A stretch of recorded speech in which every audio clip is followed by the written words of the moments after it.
The legend Rajinikanth మరియు లోకేష్ కనకరాజ్ ఇద్దరూ కలిసి ఒక మహా అద్భుతాన్ని తీస్తున్నారు అని అయితే ఒక టాక్ అయితే నడుస్తుంది. ముందైతే సబ్స్క్రైబ్ చేసుకోండి. ఈ మూవీ గురించి మనం చాలా అంటే చాలా మాట్లాడుకోవాలి, మెయిన్గా ట్రైలర్ కట్ గురించి. అయితే ఓపెనింగే మన నాగార్జున గారితో ఓపెనింగ్ చేస్తారు. చూస్తుంటే మన నాగార్జున గారు అందులో బిగ్ షాట్ మరియు దేని గురించో తాపత్రయపడే మనిషిలాగా కనిపిస్తుంది. అండ్ ఆ యాంగ్జైటీ, ఆ విలనిజం, ఆ షార్ట్స్ చాలా అంటే చాలా హ్యాండ్సమ్గా ఉన్నారు. బట్ ట్రైలర్ కట్కి వచ్చేస్తే టు బీ ఫ్రాంక్ అంత హైప్ని అయితే రీచ్ కాలేదు. బాగుంది, అగ్రీ చేస్తా, బట్ అంత హైప్ రీచ్ అయిందంటే అప్ టు మార్క్ కాదని అయితే నేను చెప్తాను.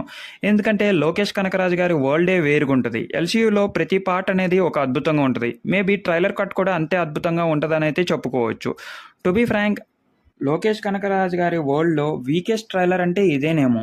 లేకపోతే ఏమన్నా మిస్ చేశారా అని అయితే ముందుగా ట్రైలర్ కట్ చేసేటప్పుడు ఎడిటర్తో చూసుకోవాల్సి ఉంది. ముందుగా ప్లాట్ లైన్కి వచ్చేస్తే ఇక్కడ అంతా